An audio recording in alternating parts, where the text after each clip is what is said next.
Meine Damen und Herren, liebe Freunde, ich möchte Sie heute Abend sehr herzlich begrüßen zu unserer Begegnung, die unter dem Titel Der Zukunft eine Zukunft geben steht. Eingeladen haben die Civiques Communauté Vie Chrétienne, Gemeinschaft christlichen Lebens, die Jesuitenkommunität aus Luxemburg, die Erwurzelbildung und die Kommission Justice et Paix, Justitia et Pax. Anlass ist der 50. Geburtstag der Civiques in Luxemburg. Ich möchte ein kleines Wort zu der Civiques in Luxemburg sagen, für all die, die unsere Gemeinschaft vielleicht nicht kennen. Die Civiques ist eine internationale christliche Laiengemeinschaft. In Luxemburg gibt es sie seit 1974. Unsere Gemeinschaft vereinigt Christen, Männer und Frauen aus allen Bereichen der Gesellschaft, die den Wunsch verspüren, Jesus Christus nachzufolgen. Was heißt das im Konkreten? Um es kurz zu erläutern, einige Merkmale. Es ist unser Ziel, engagierte Christen zu werden, die in Kirche und Gesellschaft für das Evangelium Zeugnis geben. Es geht uns dabei besonders um jene menschlichen Werte und Inhalte der Frohbotschaft, die sich auf die Würde der Person, auf das Wohl der Familie wie der ganzen menschlichen Gemeinschaft und auf die Bewahrung der Schöpfung beziehen. Wir sind uns vor allem der Dringlichkeit bewusst, für Gerechtigkeit einzutreten, durch eine vorrangige Option für die Armen und durch einen einfachen Lebensstil, der Ausdruck unserer Freiheit und unserer Solidarität mit ihnen ist. Wer mehr über unsere Gemeinschaft wissen möchte, kann das auf unserer Internetseite finden. Die Internetseite finden Sie auf dem Flyer, den Sie irgendwann in den letzten Wochen und Monaten erhalten haben. Und anlässlich dieses Geburtstags wollen wir heute unseren Blick richten auf die Welt von heute und uns den Herausforderungen für morgen stellen, der Zukunft eine Zukunft geben. Und weil das heutige Thema uns nicht nur als einzelne Menschen betrifft, sondern uns auch als Gesellschaft interpelliert und auch als christliche Gemeinschaft, bin ich auch sehr froh, heute unseren Weihbischof Leo Wagner zu begrüßen, Patrick Müller, den Generalvikar, sowie Pater Thierry Lambolet, den Auxiliär des Provinzials der französischsprachigen Provinz Westeuropas der Jesuiten. Danke, dass ihr auch dabei seid heute Abend. Und ganz speziell möchte ich natürlich Pater Fabian Moos heute begrüßen, der extra aus Nürnberg angereist ist, heute Morgen früh schon im Zug, denke ich, um mit uns zur Frage, wie können wir der Zukunft eine Zukunft geben, nachzudenken. Was das damit auf sich hat, das wird er uns gleich erzählen. Vielleicht aber ein Wort zu der Frage, wer ist unser Referent heute Abend? Ich könnte so einiges aufzählen, was ich über ihn gelesen habe. So zum Beispiel 1985 geboren. Stimmt wirklich. Seit 2012 Jesuit und so weiter. Aber hören wir lieber, wie er sich selber vorstellt, auf der Homepage des UCAMA-Zentrums.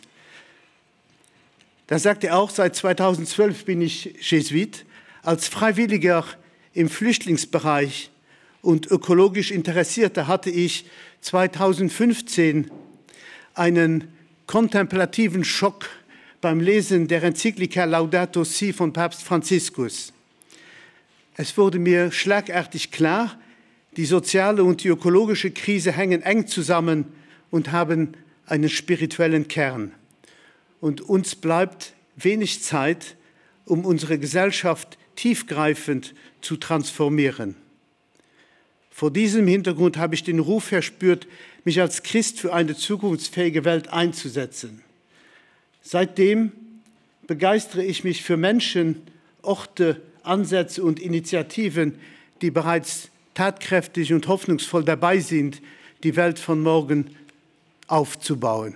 Und ich hoffe, lieber Fabian Moos, Sie treffen heute und morgen auf Menschen und Initiativen dieser Art hier bei uns.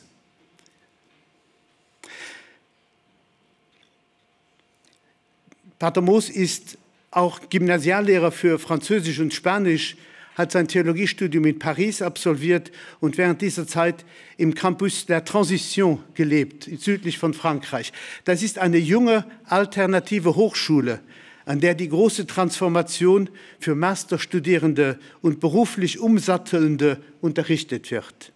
Und seit Herbst 2023 ist er am UKAMA-Zentrum in Nürnberg tätig.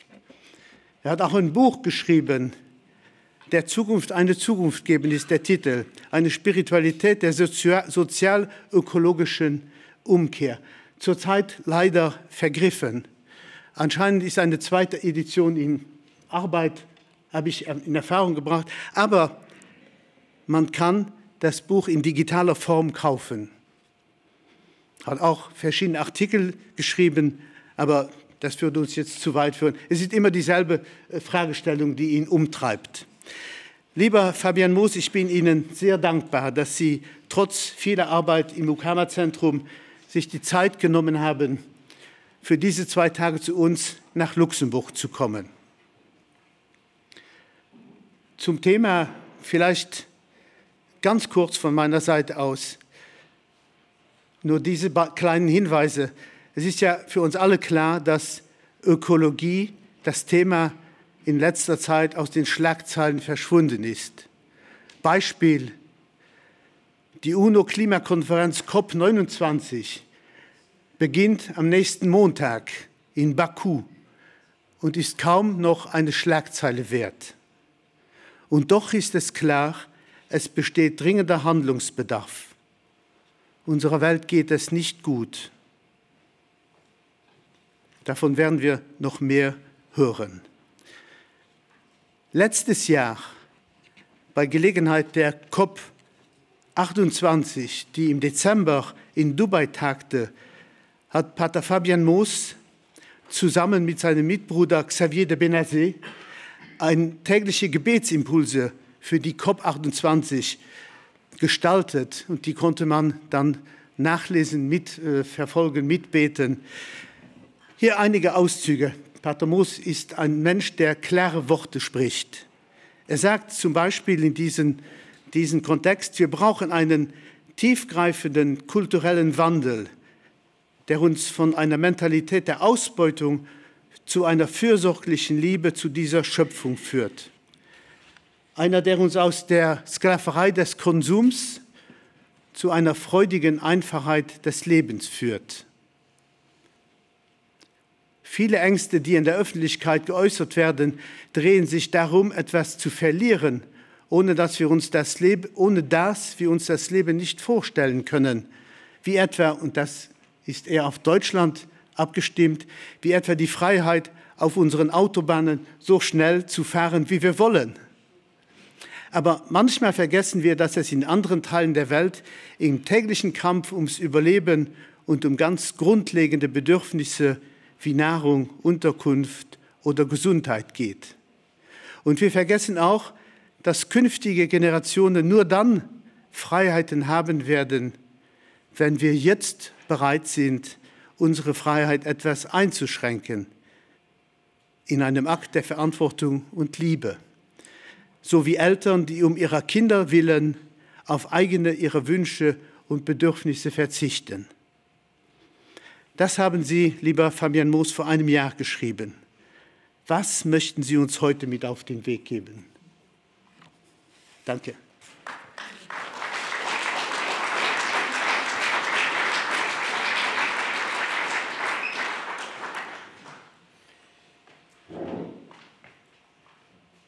Ja, während wir noch am Aufbau sind, schon mal herzlichen Dank für die Einladung, die mich wirklich sehr freut.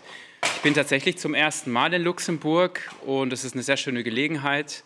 Werde dann morgen auch noch ein bisschen Zeit haben, zumindest die Stadt hier ein bisschen kennenzulernen.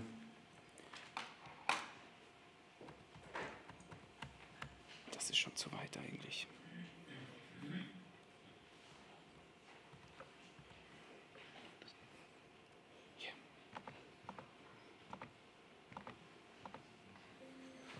Es muss alles seine Ordnung haben. Genau, morgen werde ich noch die Zeit haben, die Stadt auch ein bisschen kennenzulernen. Ja, ich mag die Atmosphäre hier, habe ich mir gleich gedacht, als ich hier reingekommen bin. Und ich muss einfach zugeben, häufig fühle ich mich sehr zu Hause, wenn ich in so einem GCL-Kontext bin. Und das finde ich einfach sehr schön. Also jedenfalls vielen Dank für diese Einladung und ich bin gespannt auch auf die Begegnungen später. Der will immer von allein schon weiter, da bin ich noch gar nicht.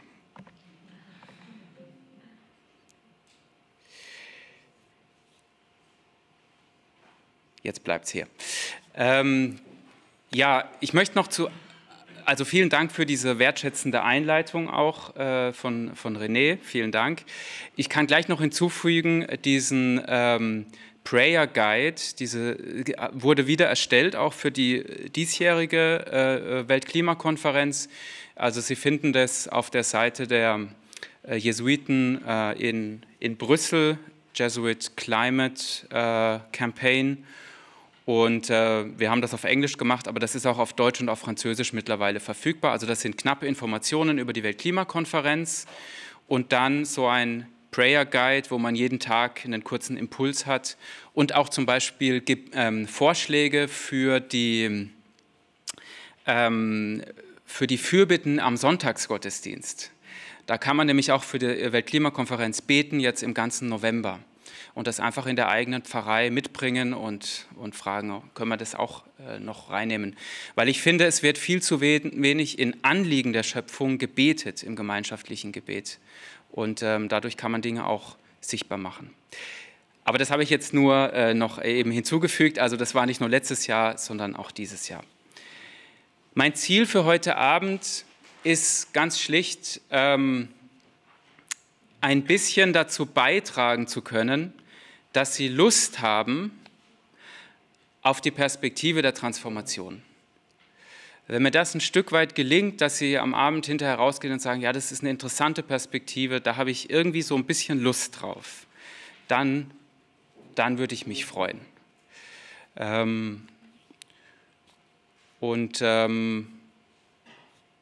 Ja, danach auch ins Gespräch zu kommen vielleicht.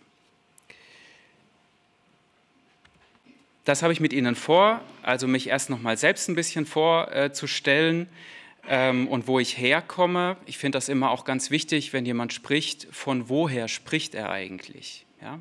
Er oder sie. Und dann 3 Geschichten, wie man den jetzigen Zeitpunkt der Menschheit oder so verstehen kann.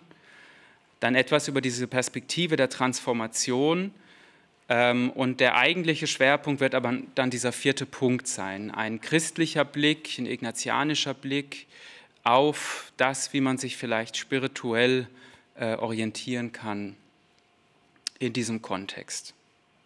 Und am Ende stelle ich Ihnen eine Frage. Sie dürfen dann auch mir Fragen stellen, ganz am Ende und so. Aber ich stelle Ihnen erstmal eine und vielleicht wollen Sie darauf antworten, vielleicht auch nicht. Ja, es wurde ganz viel schon eben zu mir gesagt. Das ist auch so ein bisschen die Weise, wie ich mich gerne vorstelle, mit diesem kontemplativen Schock, dass es eben 2015 mit der Enzyklika Laudato Si wirklich für mich so etwas geschehen ist wie eine Berufung in der Berufung. Also ich habe als Jesuit nochmal gespürt, ich möchte mich für Transformation einsetzen. Ich möchte Menschen begleiten, die in dem Bereich tätig sind, aus meinem christlichen Glauben heraus. Und in den letzten 9 Jahren ist da ganz viel passiert und auch die Zeit auf dem Campus de la Transition hat mich wirklich nochmal sehr geprägt auch. Das werden Sie später noch merken. Aber wo lebe ich jetzt? Da sehen Sie jetzt ein Bild vom UKAMA-Zentrum. Die Besetzung hat sich fast komplett ausgetauscht mittlerweile. Das Bild ist schon ein bisschen älter. UKAMA ist ein Ausdruck aus einer afrikanischen Sprache, aus der Shona-Sprache im Süden Afrikas und bedeutet, alles ist mit allem verwandt, alles ist mit allem verbunden, von Laudato Si klingt da an, aber wir wollten eben bewusst einen anderen Titel, der noch nicht so bekannt ist und der auch unsere Verbindung zum globalen Süden klar macht und zu nichtchristlichen Weltanschauungen. Deswegen haben wir diesen Ukama-Zentrum, diesen Titel gewählt. Ja, und was ist das jetzt? Diese 3 Stichworte. Es ist zunächst mal eine Jesuitenkommunität, aber mit der Besonderheit, dass wir mit geflüchteten Menschen zusammenleben. Wir haben 3 Plätze für das sogenannte Kirchenasyl. Die sind in der Regel 3 Monate da, meistens Syrer, Afghanen, Iraker, sowas. Die leben bei uns mit. Und oben sehen Sie jetzt auch noch ukrainische Familien, die sind mittlerweile ausgezogen. Aber es ist, ja, ist auch in dem Sinn eine offene Jesuitenkommunität, immer wieder verschiedene andere Menschen mitleben. Und ja, zum Beispiel bei den Mahlzeiten begegnet man sich dann. Ja. Und wir geben denen auch Deutschunterricht und versuchen irgendwie auch eine gemeinsame Community zu sein. Als zweites will das Ukama-Zentrum eine Plattform sein, und zwar an dieser Schnittstelle von kirchlichen und aktivistischen Milieus. Und häufig begegnen sich diese Welten gar nicht so sehr. Aber da wollen wir eben auch Begegnungen schaffen, und konkret heißt das zum Beispiel in der lokalen aktivistischen Szene, ökoaktivistischen Szene, brauchen viele Initiativen schlicht einen Raum, wo sie sich treffen können, ihr Material lagern können, irgendwie planen können, wie es weitergeht. Und so sind bei uns Gruppen, die heißen dann Nürnberg Autofrei, der Klimaentscheid, die Fridays for Future, wobei die sind im Moment nicht mehr da, die letzte Generation. Verschiedene Gruppen können einfach kostenlos unsere Räume nutzen. Das ist eine Form, wie wir sie unterstützen. Und darüber hinaus arbeiten wir mit einigen dieser Initiativen auch zusammen und bringen uns da ein bisschen ein. Es heißt aber auch, dass wir Gruppen bei uns aufnehmen, die übers Wochenende oder in der Woche einfach bei uns Zeit verbringen. Es muss irgendwie einen Bezug zur sozial-ökologischen Transformation haben. Ich mache Schulungen für Gruppen aus Pfarreien oder Ähnliches. Also irgendwie eine Plattform, wo diese unterschiedlichen Menschen sich begegnen können. Und inhaltlich, was da passiert, ist alles so Bildung, Spiritualität und politische Aktionsplanung für die sozial-ökologische Transformation. TES auf Französisch, Transition écologique et sociale.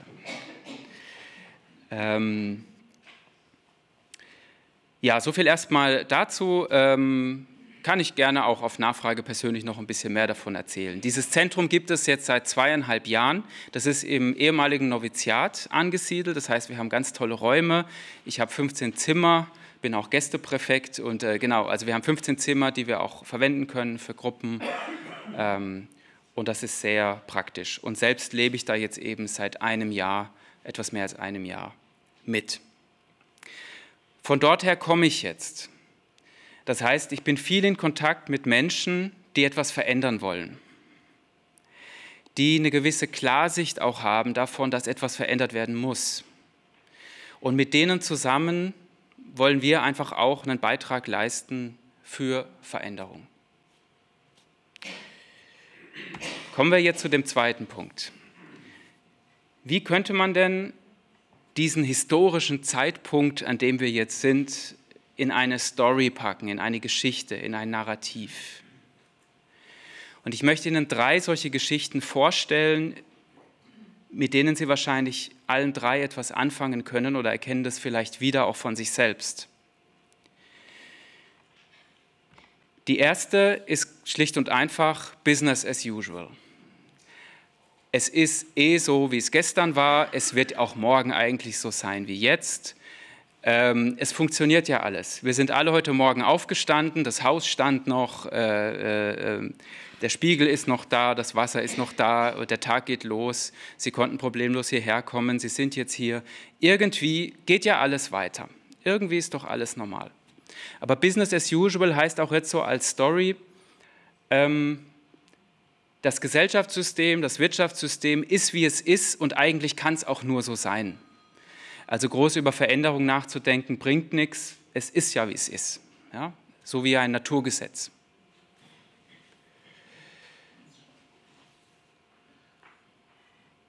Eine zweite Geschichte, die so umgeht, wäre so eine Kollapsgeschichte. Ich mache es jetzt mal etwas pathetisch, der große Kollaps, nicht irgendwie so ein kleiner, sondern so alles. Oder vielleicht auch ein großer Zerfall. Zerfall ist ein bisschen ein softeres Bild ein Stück weit, weil vielleicht so eins nach dem nächsten zerfällt. Egal, was Sie da jetzt nehmen, viele Daten, die wir so aus der Welt, aus den Medien, aus dem, was wir lesen, hören, mitbekommen, wahrnehmen, gehen in diese Richtung. Ich weiß nicht, ob Sie das schon gehört haben, das 6. Massenaussterben, in dem wir drin sind. Das 5. Massenaussterben auf der Erde war das Aussterben der Dinosaurier nach dem Meteoriteneinschlag. Jetzt gerade sind wir im 6. Massenaussterben mit ein paar hundert Tier- und Pflanzenarten, die täglich aussterben. Also in einem immensen Tempo, noch nie dagewesenen Tempo, geht Leben auf der Erde kaputt. Und das fällt auch auf uns Menschen zurück. Wir sind die wesentlichen Auslöser davon. Aber das fällt auch auf uns zurück, bis dahingehend, dass wir zum Beispiel zur Entwicklung von Medikamenten oder ähnlichen Sachen brauchen wir eine möglichst große Biodiversität. Ja? Aber natürlich auch zur Nahrungsmittelproduktion. Und abgesehen davon, da geht ja etwas von Gottes wunderbarer Schöpfung kaputt. Ja? Das ist auch an sich sehr tragisch. Gesellschaftlich erleben wir Kollapsphänomene. Vieles, wo wir gedacht haben, das geht so weiter, funktioniert auf einmal nicht mehr. Auch unsere Demokratien sind in der Krise, in vielerlei Hinsicht. Viele politische Entwicklungen machen Angst, lösen Sorgen aus. Ja?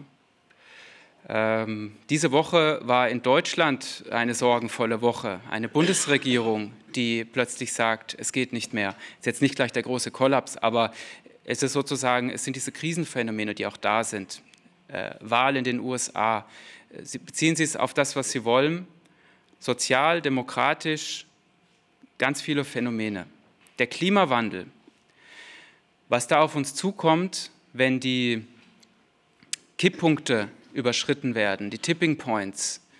Da gibt es so einen Punkt, wo dann solche Rückkopplungsschleifen ausgelöst werden und dann ist es egal, ob wir noch irgendwas ändern an unseren Energiesystemen oder so. Das geht dann von allein in Endlosschleife weiter und wir haben einen 3 Grad, 4 Grad, 5 Grad heißeren Planeten und in weiten Teilen der Welt völlig unbewohnbar für Menschen. Da rollen wir drauf zu, auf so einen Punkt. Das ist auch eine Story, die sehr präsent ist. Die ist mit einer völlig anderen emotionalen Qualität verbunden. Business as usual ist so ein bisschen auch oft getrieben von einer Angst vor der Angst. Ich habe die Scheuklappen auf, ich will eigentlich nicht so genau hingucken auf die Probleme, möchte lieber bei dem bleiben, was ich kenne. Und wenn ich mich aber dem öffne, dann sind auch Gefühle von Angst da, vielleicht von Wut, von Unverständnis, ja, wie schwierig das alles ist, von Desorientierung, Verwirrung. Und ich möchte es auch sagen, viele Menschen können sich überhaupt nicht erlauben, sich darauf einzulassen, auf diese Perspektive, weil sie vielleicht persönlich ganz andere Schwierigkeiten haben, um die sie sich kümmern müssen, um überhaupt über die Runden zu kommen. Ja? Trotzdem, diese Perspektive sagt ja auch etwas aus. Es gibt aber noch eine dritte Perspektive und das ist die einer großen Transformation.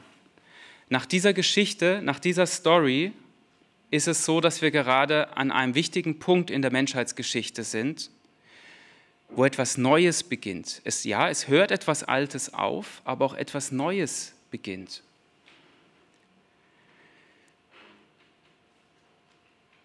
Und das ist verbunden mit vielem Schwierigen, Negativen, was wir aushalten müssen, wo wir durch müssen. Aber es sind Durchgangsstadien hin zu einer neuen Weise, diesen Planeten Erde zu bewohnen. Und das ist vielleicht die Aufgabe unserer Zeit, eine neue Weise erfinden, auf diesem Planeten zu leben.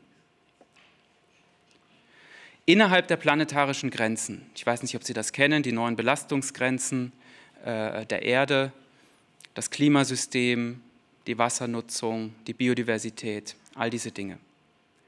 Innerhalb dieser Grenzen, die uns die Natur vorgibt, eine neue Weise erfinden, den Planeten zu bewohnen, damit Zukunft möglich wird. Für uns, für die, die uns nachfolgen. Das ist mit einer anderen emotionalen Qualität verbunden. Wenn ich mich innerlich darauf einstelle, auf diese Perspektive, da ist gerade eine neue Welt am Entstehen, da kann Motivation entstehen, da kann Begeisterung entstehen, ein Blick nach vorne, etwas Neues zu entwickeln, vielleicht auch die Lust, sich zu beteiligen. Welche dieser Perspektiven stimmt? Welche Geschichte stimmt?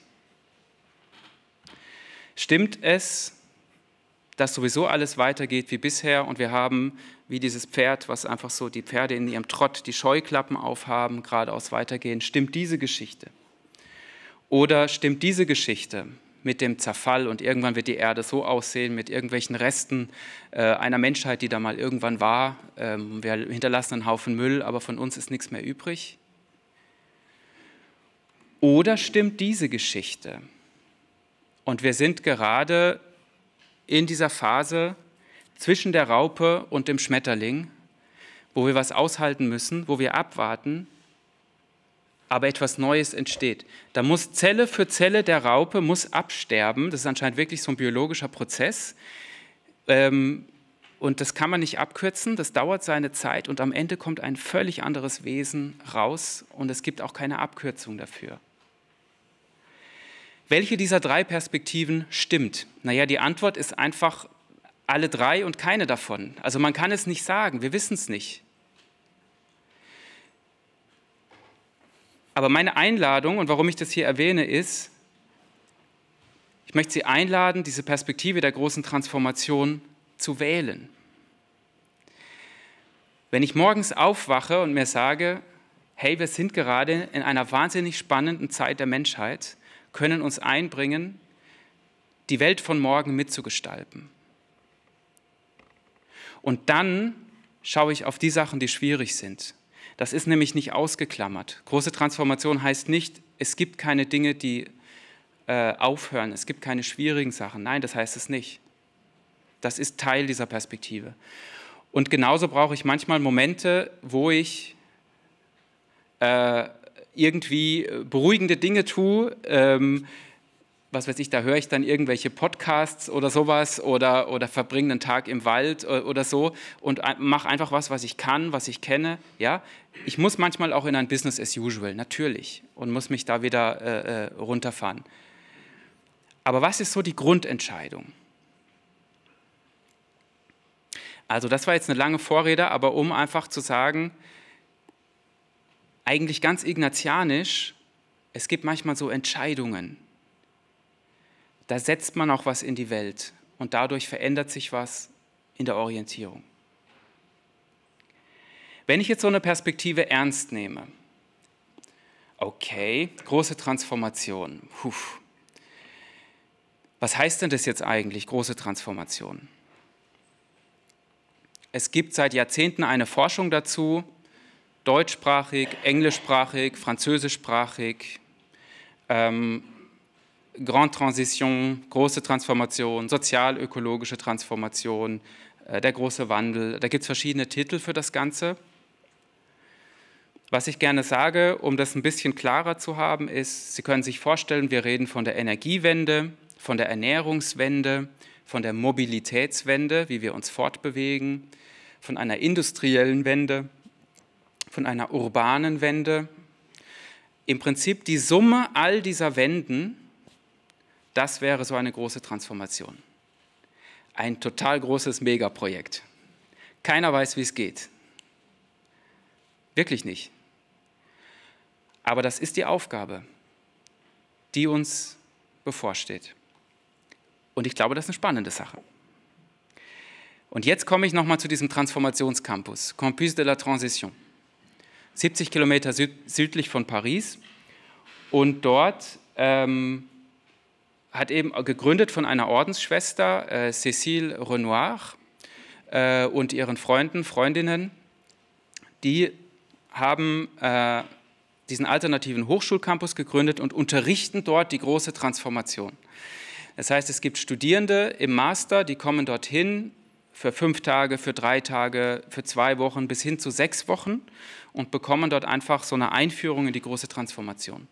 Und ich möchte Ihnen dieses Schema, was dort verwendet wird, jetzt einfach mal zeigen, weil ich das sehr hilfreich finde, um mal so eine grobe Idee zu haben, wie man sich das denn vorstellen kann. Und das ist dieses berühmte Bild mit den 6 Türen, ja, 6 Türen, 6 Eingangstüren in die große Transformation. Und ich stelle jetzt der Reihe nach kurz vor, wenn wir oben mal anfangen mit Oikos. Man muss, um Transformation zu verstehen, also die Frage, die dem zugrunde liegt, ist, was muss man wissen und was muss man können, um sich an der Transformation zu beteiligen. Ja? Es gibt einen Wissensbereich Oikos, griechisch das Haus. Da geht es darum, das Erdsystem ein bisschen zu verstehen. Okay, wie ist das mit dem Klimawandel? Warum ist das ein Problem? Wie ist das mit der Biodiversität? Es geht auch um technologische Fragen. Welche technologischen Lösungen gibt uns die Materie, geben uns die materiellen Dinge dieser Erde an die Hand, um diese Probleme zu lösen, technologisch gesehen. Aber man muss auch dieses Systemwissen haben, um zu verstehen, welche Lösungen vielleicht auch Trugschluss sind, weil sie gar nicht funktionieren können für alle Menschen, sondern nur für eine kleine Elite von Menschen zum Beispiel, oder weil sie einfach unrealistisch sind. Aber so ein naturwissenschaftliches, erdsystemisches Wissen, das ist wichtig. Dann, wenn wir im Uhrzeigersinn weitergehen, gibt es so einen Wissensbereich Ethos, nennen sie das. Da geht es um ethische Fragen und ein zentraler Begriff dort ist etwa der Begriff der Gerechtigkeit. Wie können denn diese Prozesse von Transformation gerecht gestaltet werden, damit nicht solche Dinge passieren wie in Deutschland, sollte es ein Gesetz geben für die Erneuerung der Heizung, das Heizungsgesetz, und das war nicht sozial genug ausgestaltet. Oder in Frankreich die Steuer auf CO2, wo dann die Gelbwestenbewegung entstanden ist. Ja? Und da merkt man, wenn Klimagesetze zum Beispiel nicht sozial gerecht gestaltet sind, funktionieren sie nicht. Aber das geht noch viel weiter. Also wie kann man überhaupt Leute mitnehmen bei diesen Entscheidungen? Also wenn man große Transformation denken will, muss man diese Gerechtigkeitsfrage mitnehmen. Und eigentlich hören wir ja in den Medien fast immer nur diese Oikos-Geschichten. Man hört ja eigentlich fast immer nur technologische Sachen. Und an der Stelle wird es dann schon schwieriger für manche Menschen, ja, mit Ethos. Nomos, Nomos heißt auf Griechisch einfach Gesetz. Da geht es darum, welches Gesellschaftssystem haben wir, welche Gesetze sichern das, wie funktioniert Wirtschaft. Auch das Wirtschaftssystem funktioniert nur, weil wir Gesetze haben, die es am Laufen halten, weil die Wirtschaft irgendwie reguliert ist. Welche Regulierungen bräuchten wir denn? Brauchen wir vielleicht ganz neue Rechtsbereiche? Bräuchten wir sowas wie ein Transformationsrecht? Bräuchten wir Grundgesetzänderungen oder was? Ja, also das sind alles Fragebereiche. An welchen Stellschrauben müsste man drehen? Welche Hebel gäbe es, um dort etwas zu verändern? Das ist der Fragebereich Nomos. Dann Logos ist nochmal ein ganz anderes Feld. Logos heißt das Wort. Und gemeint, das ist so ein bisschen die philosophische Tür. Wenn wir so eine Transformation denken wollen, geht es nicht nur um die Hard Facts und nicht nur um ethische Fragen und um Gesetze, sondern es geht auch um die Erzählungen, die wir davon haben, die Wörter, die wir verwenden. Ich habe Ihnen 3 Geschichten vorhin genannt, Ja? Diese 3 Geschichten, das wäre zum Beispiel sowas für Logos. Aber genauso, wenn man sowas nimmt wie Wachstum. Ja? Bei der Nomos-Tür haben wir drin, Wirtschaftswachstum wird immer noch als Indikator für gesellschaftlichen Wohlstand gesehen. Aber bei der Logos-Tür merken wir, und da muss sich vielleicht was dran ändern, ja? Vielleicht brauchen wir andere Indikatoren für Wohlstand als Wirtschaftswachstum. Aber bei Logos merken wir, an dem Wachstumsbegriff hängen ganze Erzählungen dran von gelingendem Leben, die wir uns gegenseitig in der Gesellschaft erzählen. Immer mehr haben heißt ein immer besseres Leben haben. Ja? Wie könnte man denn diese Erzählungen dekonstruieren? Was könnte man für andere Erzählungen anbieten? Glückliche Genügsamkeit, Sobriété heureuse oder sowas. Ja? Oder was wären das für Gegenerzählungen? Ich bringe mal ganz gern das Beispiel mit dem Auto für Deutschland. Es wurde schon genannt, ja, Tempolimit in Deutschland ist so eine heilige Kuh, das kann man überhaupt nicht anfassen und so. Aber was an so einem Auto alles hängt, ja, für den Deutschen, ja, typischerweise ist es ein Mann, ja, also Männlichkeit an diesem Auto. Dann die Schnelligkeit, dann sowas Heldenhaftes und alles, ja. Unabhängigkeit, Macht, Sexiness, es ist alles so dieses Auto, ja. James Bond, so. Jetzt, James Bond, ich weiß nicht, ob es Ihnen aufgefallen ist, aber die James Bond-Geschichten haben sich über die Jahre ziemlich verändert. Und falls Sie den letzten gesehen haben, ja, im letzten James Bond ist James Bond auf einmal ganz treu geworden gegenüber seiner Freundin und hat sein Leben für seine Freundin und seine Frau hingegeben und ist gestorben für die. Also da hat sich was in der Story total geändert. Er ist jetzt gar nicht mehr unbedingt so der Macho-Typ. Vielleicht wird James Bond im nächsten, wenn er wieder aufersteht, die werden bestimmt einen neuen Film dann machen, vielleicht wird er mal eine Verfolgungsjagd auf dem Fahrrad machen. Oder nur zu Fuß oder so, also Low Carbon, ja, ganz ohne CO2-Ausstoß. Ich will nur sagen, diese Erzählungen können sich ändern gesellschaftlich. Das ist nicht in Stein gemeißelt. Ja? Praxis. Vielleicht haben Sie jetzt zugehört und haben die ganze Zeit gedacht, meine Güte, das ist ein Gelaber. Jede dieser Türen, das ist alles so im Kopf. Praxis, Handeln. Ich will was tun. Was soll ich denn jetzt tun? Dann ist das Ihre Tür. Bei dieser Tür stellt man sich die Frage, was kann ich als Einzelner tun? Was kann ich mit der Familie tun? Was kann ich in meinen Vereinen, in der Kirche, auf den verschiedenen Handlungsebenen? Was kann der Staat tun? Was kann ein Unternehmen tun? Ein großes, ein kleines? Da geht es um das Handeln, ja? Was jetzt schon möglich ist, um aber auch einen Impact zu haben.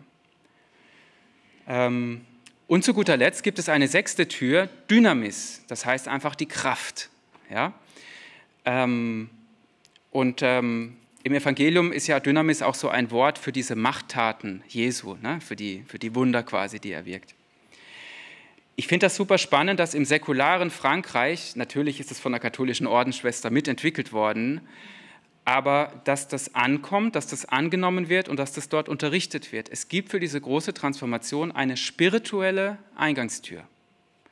Und das ist so vielen Menschen bewusst, wenn sie sich auf die Größe dieser Herausforderung einlassen wollen, selbst wenn ich da mit der Philosophie und irgendwie Ethik und so arbeite, ich brauche auch irgendwie noch mal was mir hilft, geerdet zu sein, mit anderen unterwegs zu sein, gesunde Haltungen zu haben, irgendwie Spiritualität. Das muss natürlich nicht christliche Spiritualität sein. Aber diese Eingangstür gehört auch dazu. Welchen Sinn gebe ich meinem Handeln eigentlich? Wie interpretiere ich das? Ja? Alles das wären so spirituelle Fragen. Aber da ist natürlich auch sowas drin wie Frage nach Resilienz. Wie kann man eigentlich dauerhaft resilient sein angesichts all der Krisen? Persönlich, aber auch kollektive Resilienz, also Widerstandsfähigkeit in Krisen. So, jetzt habe ich schon eine halbe Stunde geredet und meinem Plan zufolge sind Sie jetzt dran. Und zwar, wenn Sie sich das jetzt mal so angucken, okay, so naturwissenschaftliche Fragen, Oikos, auch technologische Fragen, Ethos, das ganze Ethische, Nomos, Gesetze, Gesellschaftssystem, Wirtschaftssystem, Logos, Philosophie, Künste auch, Erzählungen, Filme, Praxis, das Handeln, ja, und dann die spirituelle Eingangstür. Welcher dieser Türen fühlen Sie sich intuitiv am nächsten? Vielleicht von der Ausbildung her, von dem, was Sie mitbringen, von dem, was Sie kennen, was Ihnen sympathisch ist. Und welche dieser Türen scheint Ihnen am allerweitesten weg zu sein, wo Sie sagen, boah, das klingt schon so, habe ich keine Ahnung, wüsste ich auch nicht, was ich damit anfangen soll.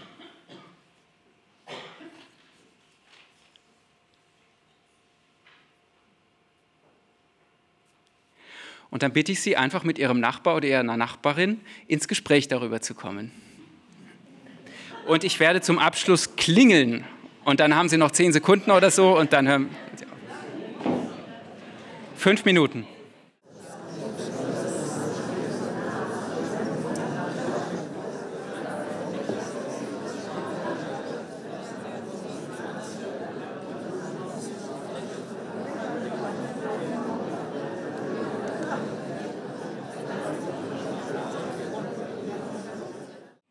Ja, dann einfach noch ein paar Hinweise auch zu diesem Schema.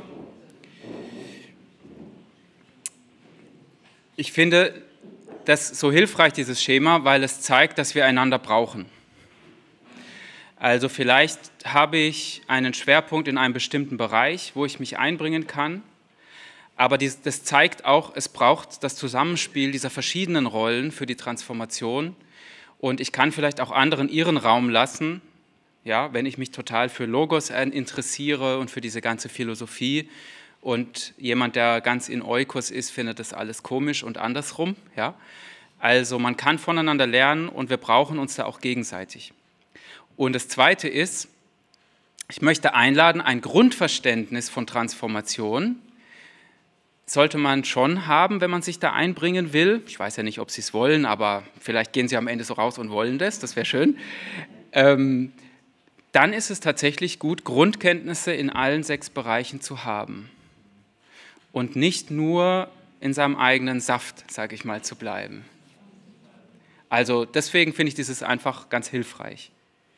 Wenn Sie sich für das interessieren, es gibt ein dickes Buch, das heißt Manuel de la Grande Transition auf Französisch, unten links, unten rechts ist der Titel, Manuel de la Grande Transition von 2020, Les Liens qui Libèrent ist der Verlag und da wird das alles nochmal deutlicher ausgeführt.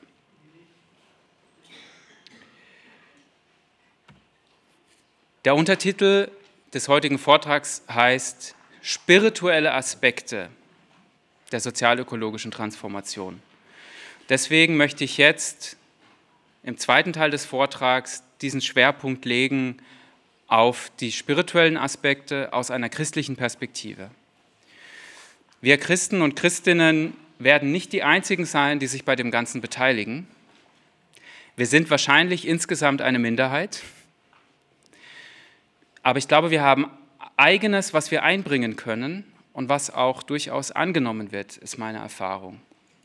Also ich glaube, wir dürfen sehr wohl das eigene einbringen und dürfen gleichzeitig dabei demütig bleiben und brauchen nicht meinen, wir wissen alles. Darum jetzt so ein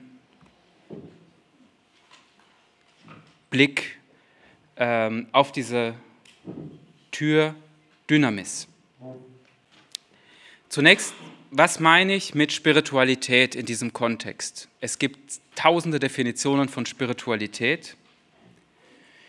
Zunächst mal, was hier gemeint ist, das nennen manche eine innere Transformation. Also ganz vieles von dem anderen Türen hat damit zu tun, dass sich da draußen in der Welt etwas ändert. Die Strukturen der Gesellschaft müssen sich ändern, das Wirtschaftssystem muss sich ändern. Die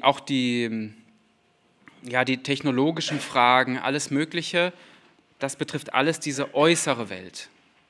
Und hier geht es jetzt ganz stark um so eine innere Transformation.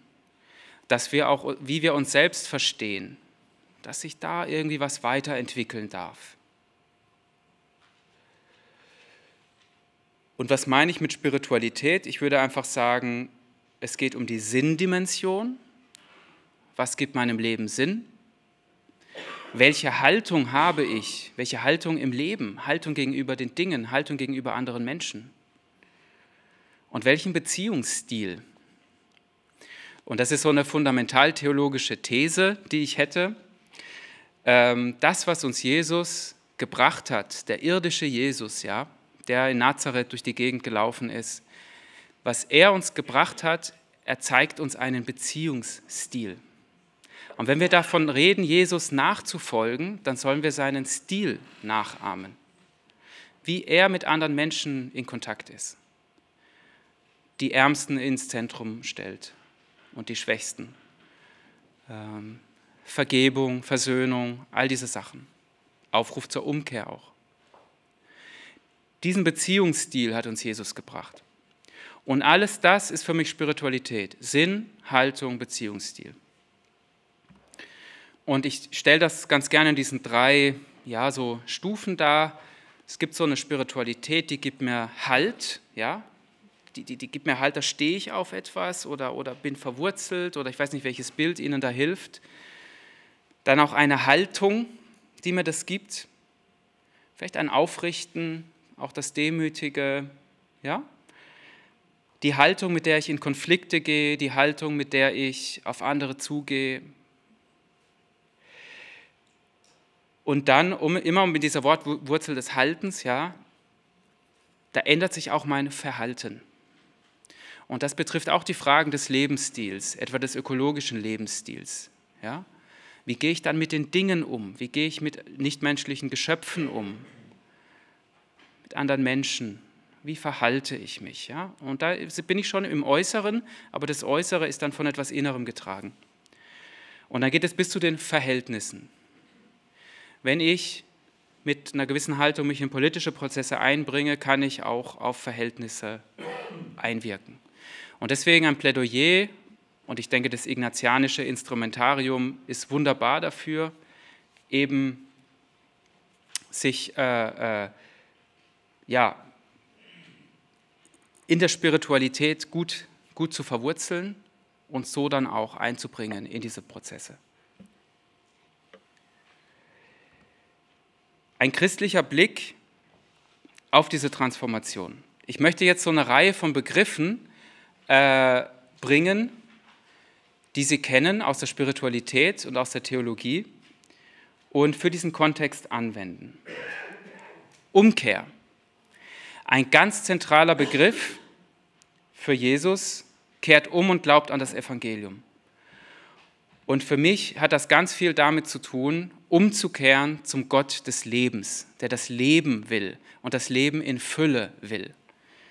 Und er will nicht die Zerstörung. Und eine Weise, Sünde zu formulieren in diesem Kontext, ich spreche von sozial-ökologischer Sünde, ist, dass ich beitrage zu einem zerstörerischen Wandel. Und wenn wir ehrlich hinschauen, sehen wir, dass wir in so vielen Strukturen drinstecken, ob wir es wollen oder nicht. Deswegen sprechen wir auch von struktureller Sünde, aber wir stecken da drin, wo wir beitragen zur Zerstörung. Und wenn ich mich für den Gott des Lebens entscheide, dann ist das eine Entscheidung für das Leben, dass ich sage, ich möchte nicht mehr Teil dieser Prozesse sein, sondern ich möchte mich für das Leben einsetzen. Manche brauchen dazu so einen kontemplativen Schock und das ist vielleicht die Lektüre von Laudato Si, das kann aber auch das Gespräch mit den eigenen Kindern sein, die sehr besorgt sind, das kann ein Erlebnis in der Natur sein, in der Schöpfung, das können ganz unterschiedliche Sachen sein. Das kann man nicht produzieren, aber manche erleben sowas und dann wird was ausgelöst und sie sagen, ich möchte das nicht mehr. Und dann von Laudato Si her, von der Zerstörung, Ausbeutung, Isolation hin zur Heilung, Fürsorge, Gemeinschaft. Sie können das sehen vom technokratischen Paradigma zum Paradigma der ganzheitlichen Ökologie, der integralen Ökologie. Und das ist dann so ähnlich wie bei der Matrix, also dass man so eine Pille schluckt und das ist so eine Grundentscheidung für das Leben. Ich will nicht mehr Teil dieser zerstörerischen Prozesse sein, ich möchte für die gute Seite kämpfen. Zu dem Zeitpunkt geht es noch nicht darum, wie genau das gehen kann. Dazu braucht es dann Jahre und so weiter, ja? Aber so eine Grundentscheidung ist, glaube ich, schon immer wieder wichtig bei einer Umkehr. Ich möchte das nicht. Ein zweiter Begriff, Berufung. Also die ignatianischen Spezialisten und Spezialistinnen unter Ihnen haben jetzt natürlich schon die erste Woche erkannt bei Umkehr. Jetzt sind wir bei der zweiten Woche, Berufung. Was heißt Berufung im Kontext einer sozialökologischen Transformation? Vielleicht schlicht die Frage, wie kann ich zu einem wünschenswerten Wandel beitragen? Und das wäre für mich eine Umschreibung für Reich Gottes. Reich Gottes als etwas, was wir nicht festmachen können, da ist es, da nicht und so, aber als etwas, als eine Dynamik, ja, wie diese ganzen landwirtschaftlichen Bilder, der Same, der aufgeht und wächst, ja, die Tierbilder, es ist immer eine Dynamik. Aber es ist etwas Positives, etwas Wünschenswertes, wo Werte drin stecken. Und die Berufungsfrage, wie kann ich beitragen? Und ein inneres Kriterium wäre das der Lebendigkeit. Ich kann nicht alles machen, ich muss nicht alles machen, aber meine Berufung finde ich vielleicht im Wandel dort, wo ich spüre, da geht mir das Herz auf, da bin ich lebendig. Ich habe keine gute Übersetzung für Lebendigkeit auf Französisch gefunden, deswegen ist das so eine Umschreibung.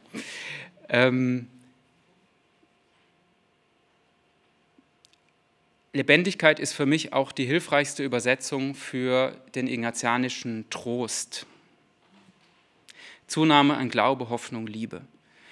Da ist was von Leben und das passt total zusammen. Wenn ich mich für den Gott des Lebens entscheiden will, dann ist das verbunden mit auch etwas von Lebendigkeit, ja?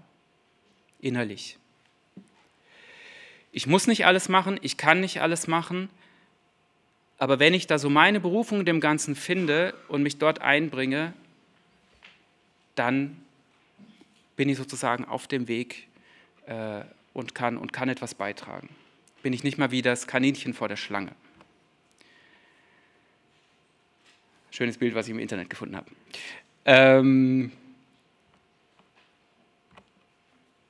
Und jetzt kommen wir so zur dritten und vierten Woche der Exerzitien. Sterbebegleitung.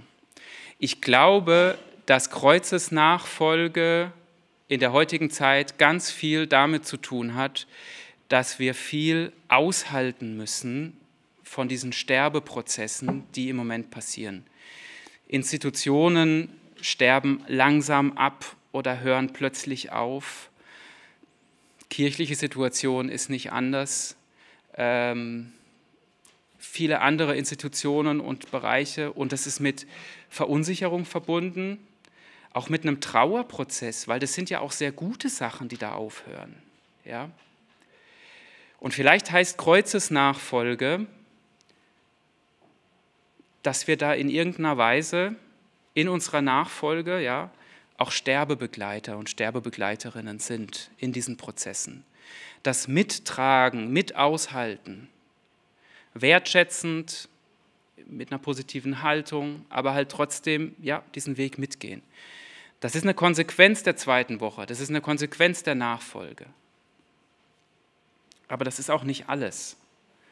Es ist auch eine Geburtshilfe, die wir leisten können, indem wir die Augen offen halten, wo denn schon diese Welt von morgen am Aufbrechen ist, wo denn schon hoffnungsvolle Projekte sind. Und ich finde dieses Bild ganz schön rechts auch mit dem Kreuz und dann diesen Pflänzchen, die da wachsen. Ich glaube, dass Christinnen und Christen immer mehr in der Minderheit sein werden, gesellschaftlich, und das ist auch okay. Aber wir können vielleicht zu denen gehören, die diese Pflänzchen, die da wachsen, gießen. Ja? Also einfach so eine Geburtshilfe und so ein Begleiten im Wachstum. Vielleicht hat jede Berufung in der großen Transformation, jede christliche Berufung in der großen Transformation damit zu tun, Sterbebegleitung und Geburtshilfe zu leisten. Vielleicht. Vielleicht sind Sie anderer Meinung. Und das Letzte, das wird jetzt auch der letzte inhaltliche Punkt sein, der Begriff der Hoffnung. Ich glaube, dass wir als Christinnen und Christen in diesem verrückten Prozess, der da bevorsteht und schon angefangen hat, vor allem auch etwas von Hoffnung einbringen können und dürfen. Keine Hoffnung irgendwie nur im Kopf, irgendwie theoretisch, sondern eine Hoffnung, die man auch spürt, die man auch sieht, eine inkarnierte Hoffnung, eine engagierte Hoffnung, eine aktive Hoffnung. Etwas von 4. Woche, etwas von Auferstehung, die schon jetzt spürbar ist.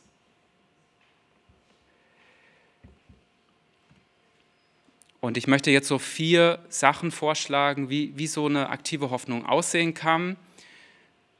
Zunächst mal, es gibt dieses grundsätzliche Engagement der Fürsorge für andere Menschen, für die Schöpfung, für einen Garten, für alles, was irgendwie wächst und so. Da setzt man schon was Hoffnungsvolles um. Ein Mitbruder von mir hat mal diesen Satz gesagt, Pedro Walpole ist das, Hoffen heißt, jemanden zu haben, um den man sich sorgt. Das finde ich schön. Hoffen heißt, jemanden zu haben, um den man sich sorgt. Solange ist man eigentlich faktisch in der Hoffnung, wie das so ist. Und jetzt gibt es noch 3 weitere Aspekte und die kommen aus diesem Buch von Xavier de Benazet und Cécile Renoir, Manifeste d'Espérance Engagée, ist auch ein Buch, was ich sehr empfehlen kann. Die nehmen jetzt diese 3 Aspekte der Taufe. Wir sind alle zu Königen, Königinnen, Priester, Priesterinnen, Propheten, Prophetinnen geweiht worden, gesalbt worden in der Taufe. Priesterlich leben in der Transformation könnte heißen, die Dankbarkeit pflegen. Eucharistie ist die Danksagung. Der priesterliche Urgestus, zu dem wir alle von der Taufe her berufen sind, ist die Dankbarkeit. Können wir auch in den schwierigen Phasen Zugang zur Dankbarkeit haben? Es ist urignatianisch, ja, also wirklich das Examen pflegen. Ja? Können wir wirklich uns in der Dankbarkeit verwurzeln, so ein bisschen trotzig manchmal auch in den Schwierigkeiten, uns das erkämpfen und da dranbleiben? Können wir das Leben feiern, das Schöne sehen und uns dran freuen, in Gemeinschaft mit anderen? Prophetisch leben ist ein anderer Aspekt. Das ist auch das Nein zum Status quo, die prophetische Kritik. Vielleicht stärker nochmal politisch auch, sich einzubringen und auszudrücken, was nicht gut läuft. Und königlich leben heißt ganz einfach, die Verantwortung für das Leben auch zu übernehmen an der Stelle, wo ich bin. In meiner Familie, in meinem Unternehmen, in meiner Kirchengemeinde, dort, wo ich faktisch Verantwortung trage, die Schritte, die möglich sind, auch wirklich gehen und mir da nicht zu schade sein. Dann lebe ich so wirklich königlich. Da lebe ich meine Verantwortung als Christ, als Christin in der Welt, in der Transformation. Und auch da natürlich sollte man idealerweise alle 3 Aspekte leben, aber vielleicht setzt man Schwerpunkte bei der einen oder anderen Stelle. Ich weiß, ich habe Ihnen jetzt sehr, sehr viel gesagt. Darum nochmal die Übersicht. Es ging um 3 Geschichten über die heutige Zeit und 6 Eingangstüren. Dann diese 2 wichtigen Begriffe Umkehr und Berufung nochmal für diesen Kontext ausgedeutet, was das heißen könnte. Sterbebegleitung, Geburtshilfe, auch als Weisen diese Berufung zu leben vielleicht. Hoffnung als aktive Hoffnung, Liebe, Priester sein, Prophet sein, Königin sein. Einfach, dass das nochmal präsent ist jetzt. Alles so Aspekte von ignatianischer Spiritualität her, von den 4 Wochen her, wie man sich christlich einbringen könnte vielleicht in die Transformation. Und jetzt kommt die berühmte Frage, die ich Ihnen stellen werde. Wie kann ich zu einem wünschenswerten Wandel beitragen? Das ist für mich die Berufungsfrage. Vielleicht können Sie damit nichts anfangen, dann ist auch gut. Sie dürfen jetzt Kleingruppen bilden und es wird Ihnen gleich erklärt, wie das funktioniert. Und in diesen Kleingruppen können Sie entweder in den Austausch gehen, was in diesem Vortrag hat Sie angesprochen, was nehmen Sie mit, Was hat Widerstände ausgelöst? Wo wollen Sie noch mal was vertiefen? Also Sie können ganz allgemein darüber ins Gespräch kommen.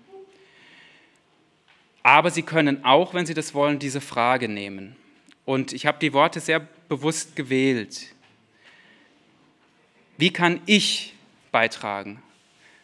Geht es um mich, um die Person, die ich bin, nicht irgendjemand anderes? Vielleicht sind ganz viele andere Dinge auch wichtig, aber das, was ich mitbringe, wie kann ich beitragen? Wie kann ich beitragen? Meine Kompetenzen. Dann geht es um einen Beitrag. Das heißt, der Wandel geschieht bereits. Das ist auch aus christlichem Glauben total wichtig zu sehen. Gott handelt bereits. Kann ich mich da irgendwo einklinken? Kann ich da irgendwo mitmachen an Reich Gottes? Ja? Beitragen, aber beitragen heißt auch, es lastet nicht alles auf meiner Schulter, sondern ich trage das bei, was ich eben habe. Und wenn es um einen wünschenswerten Wandel geht, ja, dann muss ich ja auch wissen, was ich mir eigentlich da wünsche. Was sind da für Werte von mir drin?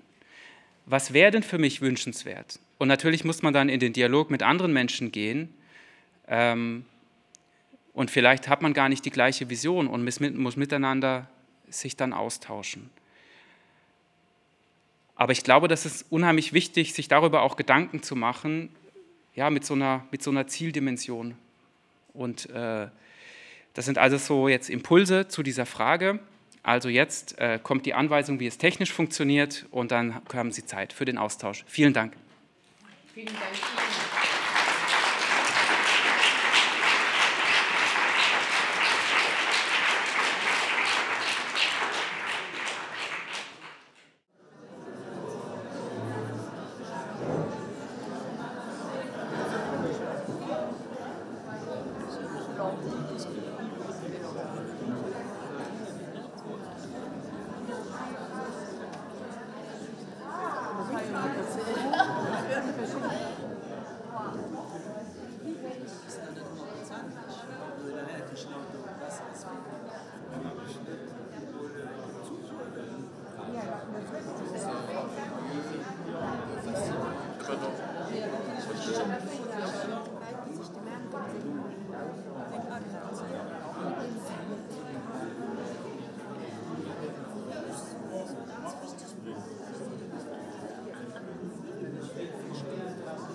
Ich hoffe, Sie hatten anregende Gespräche.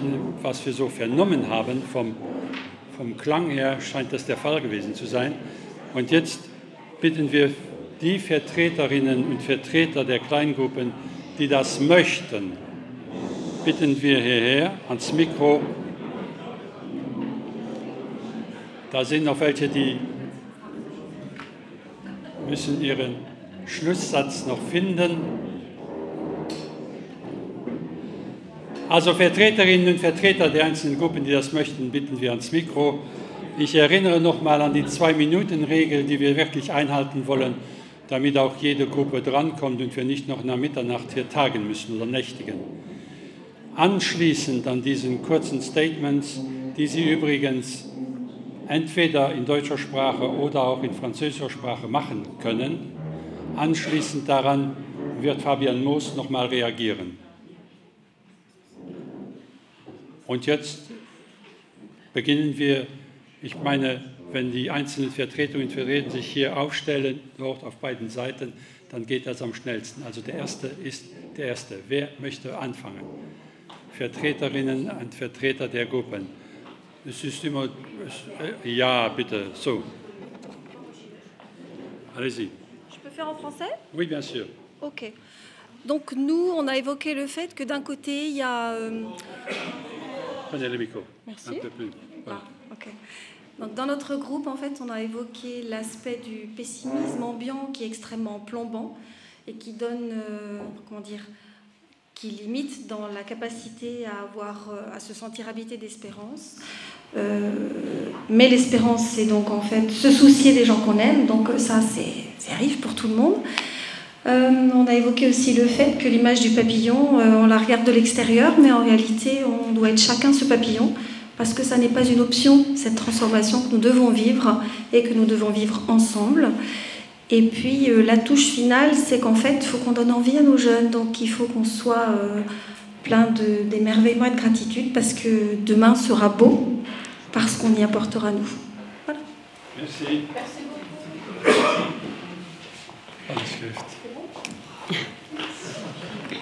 Ich meine dann auf Deutsch,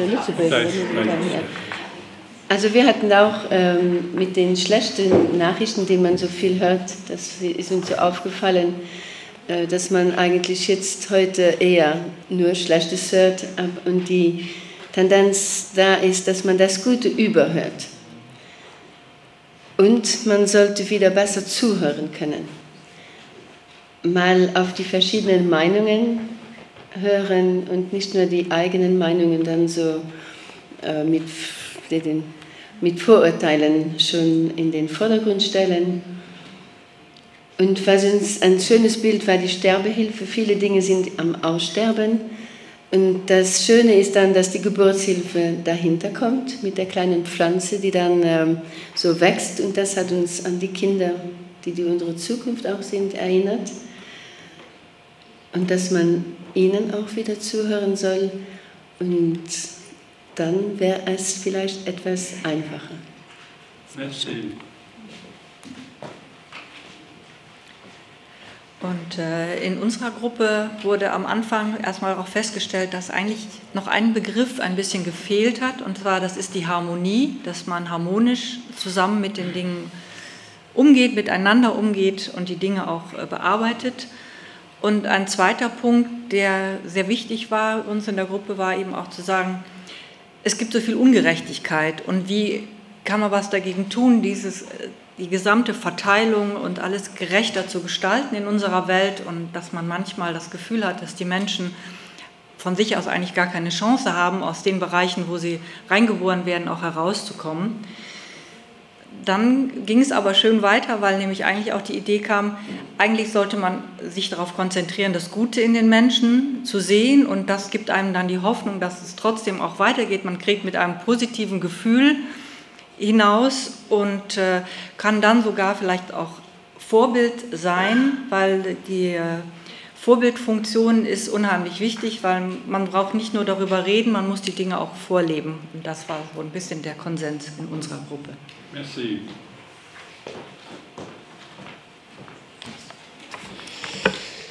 Ja, bei uns war die erste Frage, wo ist die Jugend hier im Saal? Wenn wir jetzt so umschauen, wie können wir den Kontakt mit der Jugend aufbauen? Ja, das ist eine Person, aber das ist, glaube ich, die spannendste Frage. Und dann als Vorbild, einfach als Vorbild leben. Das, denke ich, ist der erste Schritt, den jeder machen kann. Und ich habe ganz gut gefunden, dass wir das nicht auf unseren Schultern tragen müssen. Und wir können das zusammen angehen. Das ist auch ein Konsens in unserer Gruppe. Und, was mir sehr wichtig scheint und in der Gruppe auch festgestellt wurde, ist, aufpassen, nicht die Generation gegen die andere Generation auszuspielen und eine gewisse Machtlosigkeit hervorzubringen. Und halt als Vorbild gegenüber unseren Kindern oder Enkelkindern in kleinen Schritten leben. Das, denke ich, ist eine wichtige Aufgabe, die wir in unserer Gruppe festgestellt haben. Danke. Merci.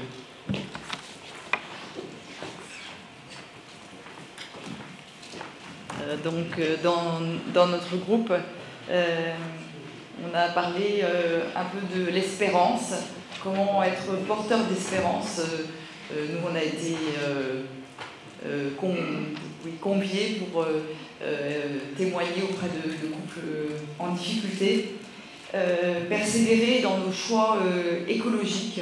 On a tous un peu dit que la prière nous aidait, et aussi on a parlé de la conversion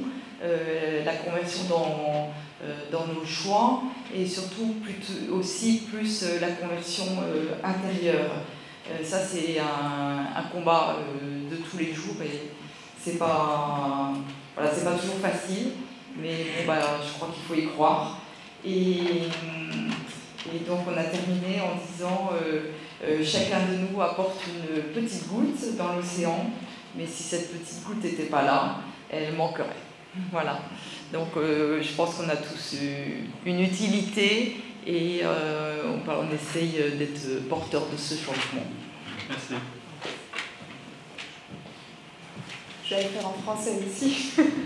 Donc effectivement, dans notre groupe, on a partagé un peu le fait qu'on se sent un peu impuissant par rapport à la situation qu'on vit quand même au quotidien, et que sans la politique, on n'a pas l'impression de pouvoir faire grand-chose en fait, et de pouvoir avancer correctement. Donc voilà le premier point. Et ensuite, on a eu l'occasion d'avoir une dame très très gentille dans notre groupe qui a 84 ans et qui vit dans une maison de repos. Et elle nous a un peu partagé son avis sur la situation. Et donc pour elle, c'était très important de sortir de sa chambre, de voir autre chose et de regarder à quel point la vie est belle en fait finalement. Et de s'informer, de s'intéresser aussi. Et finalement, c'est ça aussi qui fait beaucoup, en fait, voir le monde de manière positive et participer à notre échelle, parce qu'effectivement, de notre petite place en tant qu'individu, je pense qu'on peut voir beaucoup de choses et on peut aussi changer beaucoup de choses. Et donc voilà, je trouvais que son petit récit de dame de 84 ans était très intéressant, et donc ça fait aussi un peu le contraste avec ma jeunesse. Schön. Auch unsere Gruppe ist zunächst an dem Begriff Sterbebegleitung und Geburtshilfe hängen geblieben, beziehungsweise war davon sehr angetan, weil es einfach ein ganz neuer Gedanke ist, auch das Dahinscheiden von Institutionen, auch von gemeindlichen Leben, nicht nur mit Trauer zu begleiten, sondern als Beginn eines neuen Lebens zu sehen und da Gestaltungsmöglichkeiten zu haben. Aber wo ist die Kraft her, mit der man dann neu gestaltet? Und da sind wir alle am Begriff, an Ihren Erläuterungen zur Hoffnung hängen geblieben.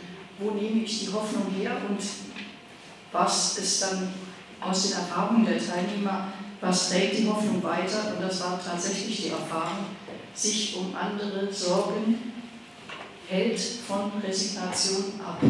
Gibt den Blick wieder frei für Dinge, für die es sich einzusetzen lohnt, und gibt gleichzeitig die Kraft dafür, auch den Blick eventuell in andere Kontinente zu wenden, wenn es zum Beispiel um kirchliches Leben geht. Wo ist sehr lebendiges kirchliche Gemeinschaft, die wir in anderen Orten, vielleicht hier auch ähnlich wie in Deutschland, suchen gehen?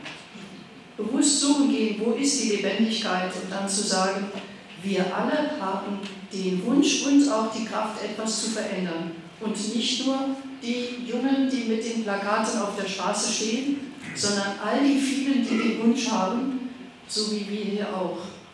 Und da wollte ich mich einfach bedanken. Es sind sehr mutmachende Gedanken in diesem Vortrag gewesen. Vielen Dank.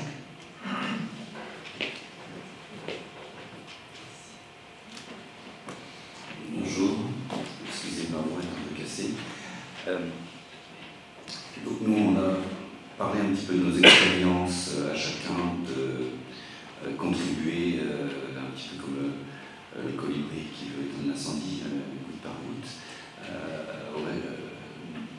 Et donc chacun a cité des exemples, consommer localement, prendre son vélo, le bus, etc. Donc on a constaté d'abord que chacun faisait quand même une petite partie du travail. Après on a évoqué quelques questions plus difficiles, par exemple, mon fils habite en Australie, est-ce que je vais le voir en avion? Ma mère est en Uruguay, je devrais y aller à la nage. Donc c'est des questions qui sont quelquefois difficiles à trancher. On a parlé aussi un peu de la jeunesse, même si notre groupe, la moyenne d'âge n'était quand même pas très basse. Et on a constaté que nos enfants étaient aussi des grands prescripteurs de changement. Entre l'enfant qui revient en disant qu'il faut acheter du papier en plastique, la fille qui nous dit il faut manger bio, etc., etc. Nos enfants nous font beaucoup changer aussi. Dans l'autre sens, on peut aussi influer nos enfants, on peut espérer qu'ils nous écoutent et qu'ils vont suivre un peu notre exemple et pas prendre l'avion pour aller faire la fête à Dubaï en week-end. Voilà, on a évoqué aussi, je ne sais pas si j'ai encore un peu de temps,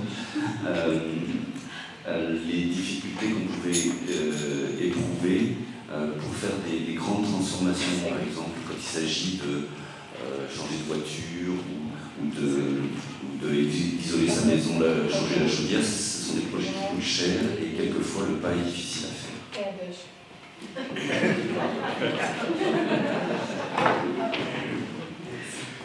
Alors, moi je ne vais pas épuiser les 2 minutes parce que dans notre groupe on ne s'est pas mis d'accord d'emblée sur qui sera le rapporteur. Alors, de mémoire, il y a 2 idées qui sont ressorties. C'est d'une part la complémentarité entre l'action individuelle donc de chacun, les actes concrets qu'on peut poser, et puis l'action donc collective, qu'est-ce qui vraiment donc peut être fait donc à un niveau donc uniquement donc individuel.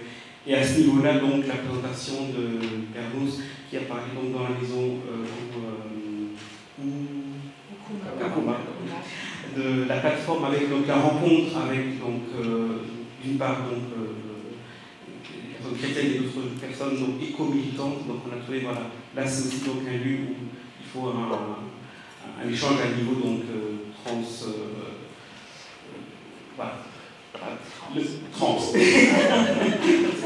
Alors, l'autre idée c'était que dans un premier temps, on s'est dit, mais ce qui focalise l'attention ce soir, c'est donc l'environnement, c'est la question écologique. Et en fait, on s'est dit, donc en fait, oui, ça c'est évidemment un des sujets importants, mais ce n'est pas le seul. Et en fait, il faut voir au-delà de l'enjeu donc écologique. Il y a d'autres enjeux donc qui sont donc à l'œuvre de solidarité,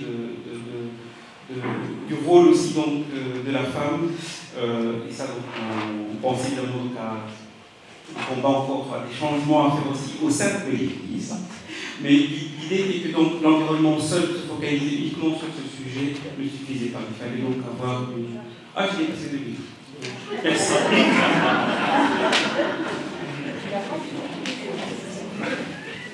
Moi, je n'ai pas la prétention d'être rapporteur, mais c'est quelques pépites qu'on a échangées dans le groupe.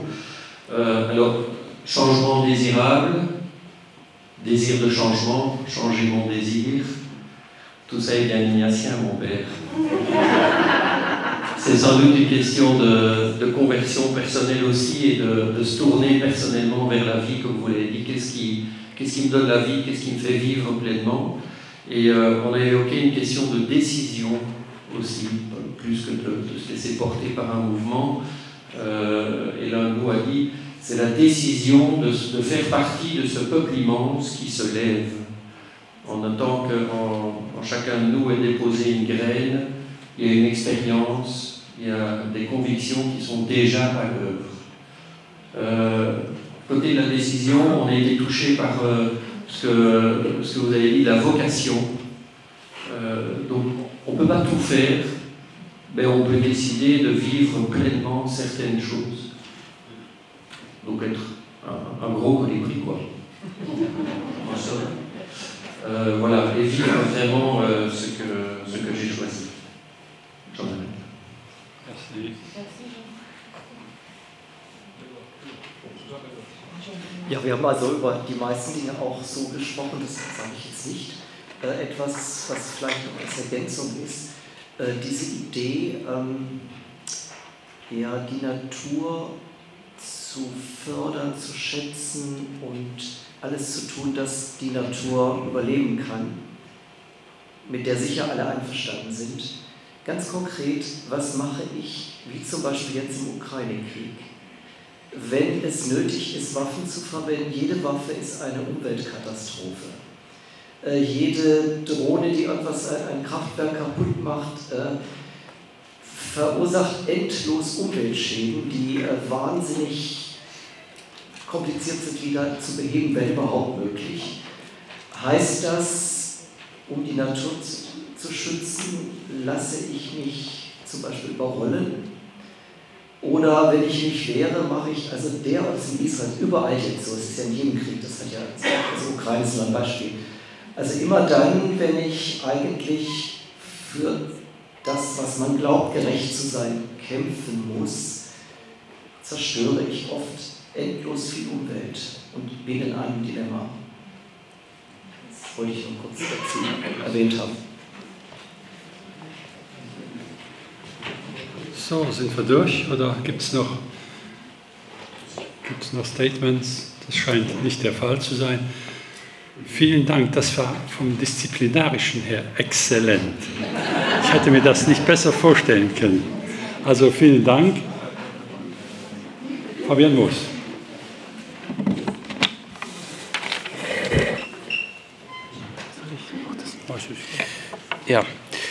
Ja, also ich bin erstmal total bewegt, was da alles diskutiert wurde und was Sie geäußert haben. Und das ist sehr reich, ist sehr, ja, also mich freut es auch, dass der Impuls was ausgelöst hat und dass Dinge nachklingen und vielleicht klingen sie auch später noch nach. Und es ist ja letztlich eine Einladung, in irgendeiner Form, falls Sie das interessiert, da auf Ihre Weise dran zu bleiben. Ich möchte noch eine Sache nachschieben, die ich vorhin so ein bisschen vergessen habe zu sagen, die aber auch ein bisschen auf das antwortet, was gesagt wurde mit diesem Pessimismus, der da ganz viel spürbar ist. Ich glaube, der durchzieht uns körperlich.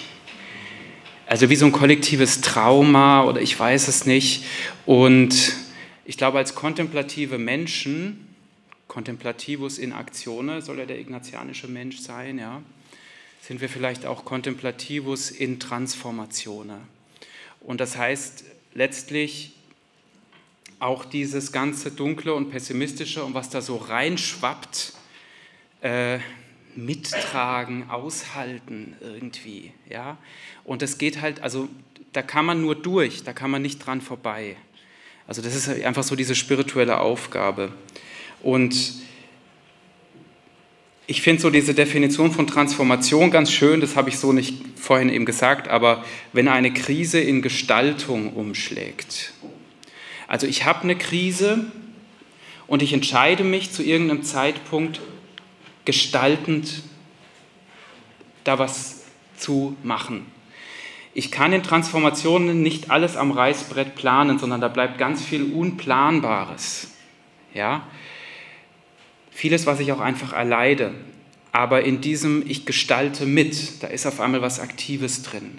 Und das ist auch ein Weg, aus diesem Pessimismus rauszukommen, weil man dann seine Werte und das, was einem wichtig ist und die Menschen, die man liebt, um die man sich sorgt und so weiter, das spielt dann alles mit rein. Also Transformation als eine Krise, die man in die Gestaltung bringt.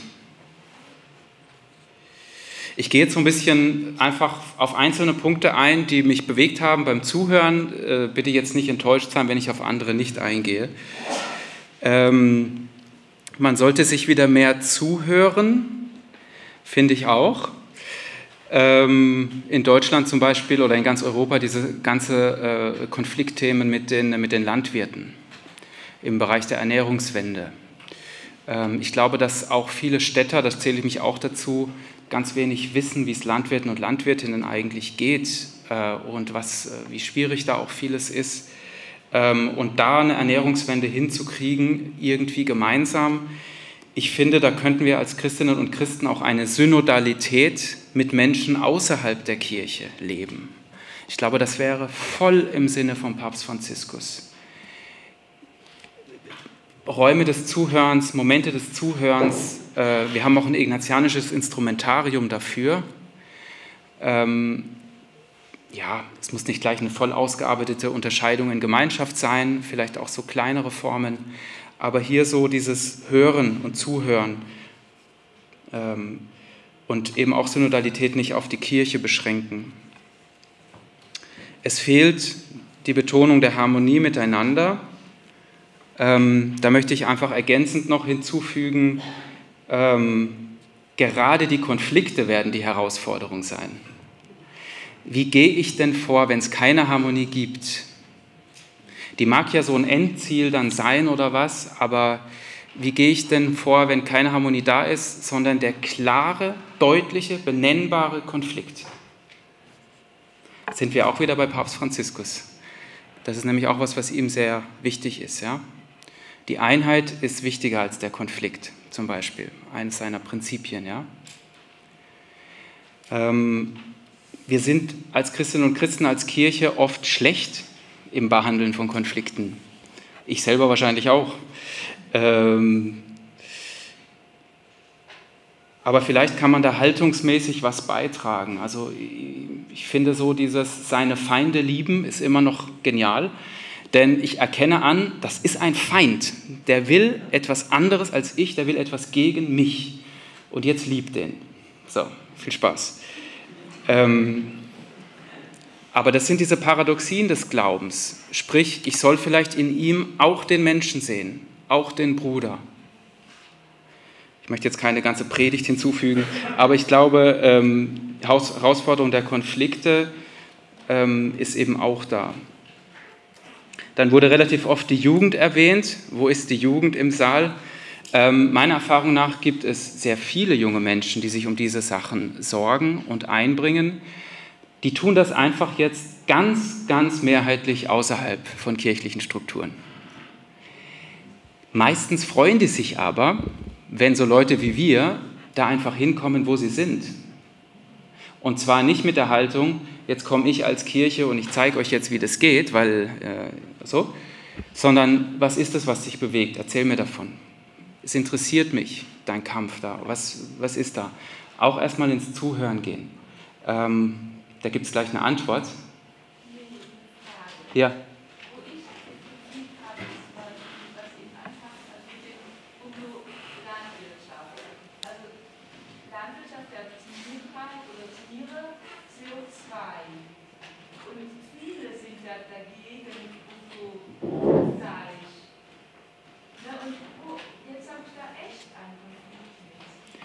Ja, also gut, Ernährungswende ist ein eigenes Thema. Wir müssen eigentlich anders konsumieren, anders uns ernähren und auch anders Lebensmittel produzieren. Aber das sind jetzt auch Detailfragen von der Ernährungswende.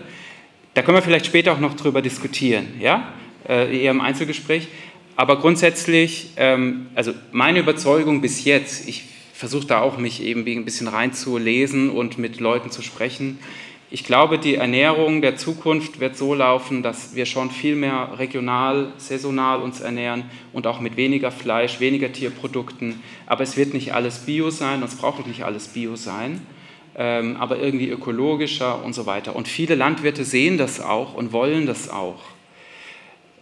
Aber wie man das Ganze gestaltet und sie dabei unterstützt und so weiter, ist sehr komplex. Und was natürlich tödlich ist, ist, wenn man Landwirten gegenüber rein negativ auftritt und sie zu den Buhmännern der Geschichte macht. Dabei haben die einfach genau das gemacht, was sie gelernt haben und was man ihnen jahrzehntelang gesagt hat, ihr müsst größer werden, ihr müsst größere Stückzahlen und all diese Sachen, sogenannte grüne Revolution und diese ganzen Sachen, aber die wurden ja politisch stark dazu motiviert, ja. Und die sind jetzt auch die Leidtragenden davon. Ja? So, also nur um das ein bisschen anzureißen. Also die jungen Menschen, wäre einfach die Einladung, gehen Sie einfach mal dahin, wo die sind. Die freuen sich.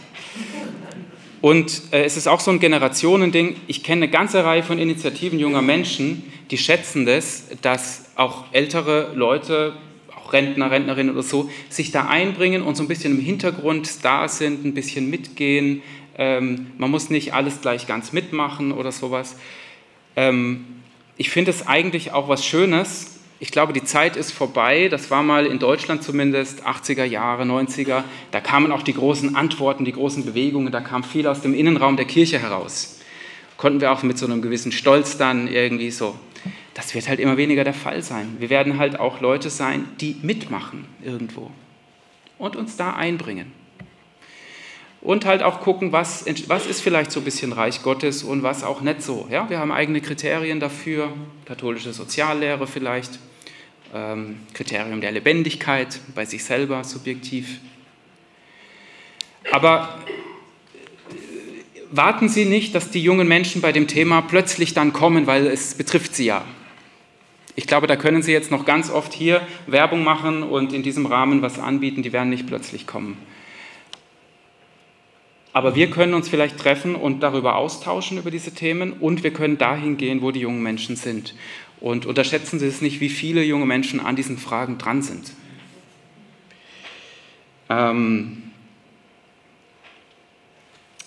Participation à notre échelle, also dass wir alle so auf unsere Weise eben teilnehmen, ja, total.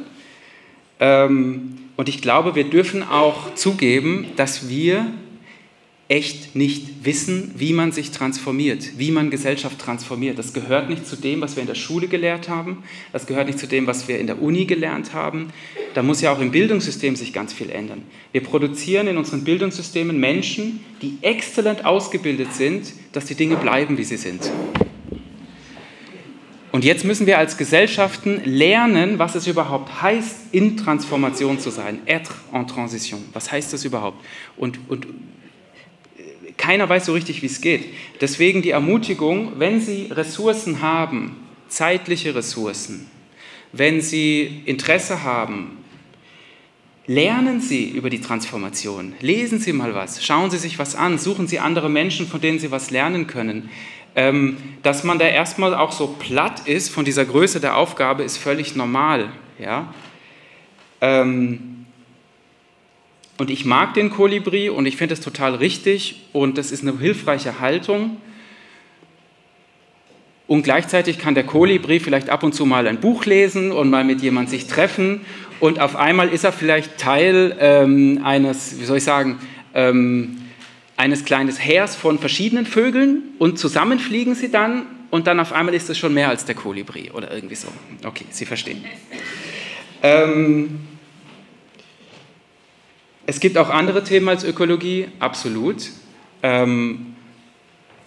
Sobald Sie Sachen lesen, wie diese große Transformation funktioniert, zum Beispiel jetzt dieser Club of Rome, Sie erinnern sich, die Grenzen des Wachstums 1972, die haben ja jetzt auch dieses Earth for All geschrieben, 2022. Eine große Studie weltweit von führenden Experten, Expertinnen, wie so eine große Transformation weltweit funktionieren kann. Die setzen 5 Kehrtwenden, die global passieren müssen. Ja?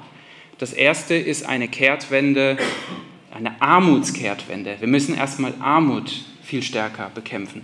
Das zweite ist die Ungleichheitskehrtwende. Also das eine ist absolute Armut, das andere ist Ungleichheit. Ja? Und auch in den Ländern, und auch in Ländern wie Deutschland, trifft vermutlich auch für Luxemburg zu, gibt es ein starkes Auseinanderdriften, Schere zwischen Arm und Reich. Je ungleicher Gesellschaften sind, desto transformationsunfähiger sind sie. Da ist jede Veränderung ein Riesenkonflikt, der nicht zu lösen ist. Deswegen muss auch wirklich über Umverteilung geredet werden. Und man hört immer nur diese technologischen Fragen. Und hier sind wir jetzt aber bei dieser Ethos-Tür. Ja? Also wir müssen wirklich auch diese Gerechtigkeitsfragen stellen. Was die an dritte Stelle setzen, ist die Ermächtigung von Frauen weltweit, weil das ein wahnsinniger Hebel für Veränderung ist. Es lohnt sich auch unabhängig von sozialökologischer Transformation, aber jetzt auch nochmal in diesem Gesamtbild, es kann nur funktionieren durch eine viel, viel stärkere Ermächtigung von Frauen weltweit und auch in unseren Ländern. Und da kommt an 4. Stelle die Ernährungswende und an 5. Stelle kommt die Energiewende. Und noch einmal, das, was Sie in der Zeitung lesen in Deutschland, ist immer nur Energiewende. Warum wohl? An die anderen Themen will man nicht ran. Ne? Ist irgendwie viel schwieriger. Und natürlich, kirchlich gesehen, sind wir auch in einem ganz tiefen Transformationsprozess. Meine Hoffnung wäre, dass wir durch eine Art gesunde Außenorientierung auch uns als Kirche wieder neu erfinden können. Das wird nicht passieren, indem wir nur um uns selber kreisen und jetzt ganz viel noch überlegen, warum gibt es uns jetzt nochmal und was ist jetzt und so, sondern indem wir uns auch in der Welt einsetzen für etwas. Und dann wird sich auch Kirche transformieren. Und auf jeden Fall die feministische Frage ist da, die Frage der jungen Menschen, der Jugend, ganz vieles kommt da auch mit rein.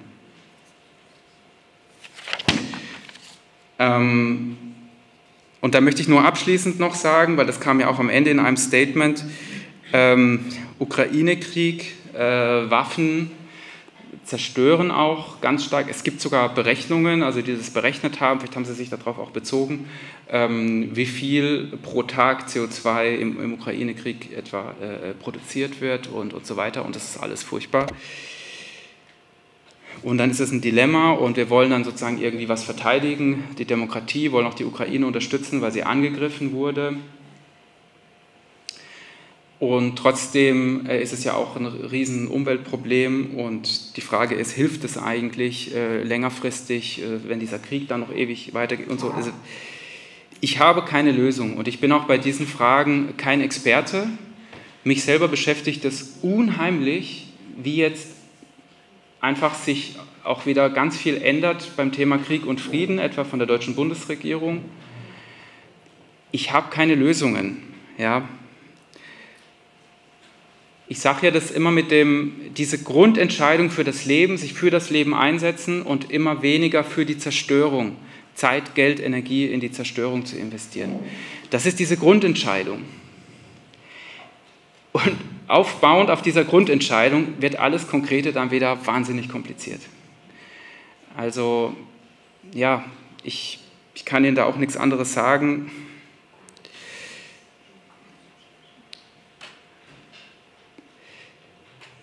Ich glaube, das gehört zu diesen ganz schwierigen Entscheidungssituationen, wo man einfach nach Lösungen suchen muss, die irgendwie gehen. Jetzt möchte ich mit irgendwas Hoffnungsvollem aufhören, aber ich weiß nicht womit. Wenn Sie die Frage des Desir, des Wunsches, der Sehnsucht ignatianisch da rausgehört haben und des vollen Lebens und alles, dann wunderbar. Dann sind Sie ignatianisch sehr geschult, das ist gut. Ich glaube, dass wir als ignatianische Menschen wirklich diesen Schatz haben, so diesen Zugang zu dieser tieferen Ebene der Sehnsucht über unsere Spiritualität. Und wenn ich dauerhaft, über lange Zeit, und das wird uns noch Jahrzehnte beschäftigen, dieses ganze Thema, ja, wenn wir da dauerhaft in einer guten Haltung und fruchtbar leben wollen, dann müssen wir mit dieser tieferen Ebene unserer Sehnsüchte gut in Kontakt sein und da muss Lebendigkeit sein, das muss getragen sein von etwas Positivem.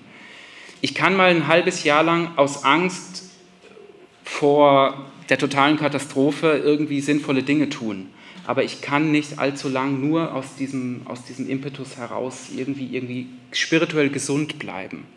Ja, das muss was Tieferes haben, was eben da anknüpft. Viele Aktivisten und Aktivistinnen, die nicht religiös sind, nicht christlich sind, die haben auch sowas. Es kann auch wiederum demütig machen, das anzuerkennen, das zu sehen, das wertzuschätzen.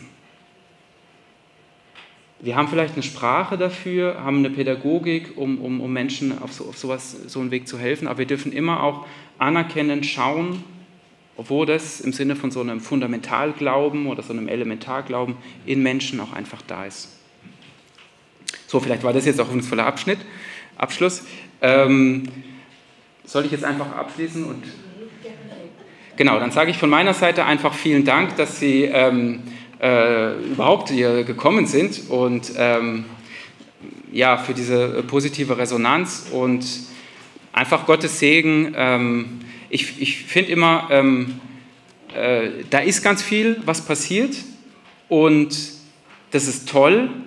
Wäre es nicht schön, wenn wir als Christinnen und Christen auch einfach mitmachen und nicht nur die anderen machen lassen? Das wäre doch eigentlich schön. Vielleicht haben Sie ein bisschen Lust bekommen. Dankeschön.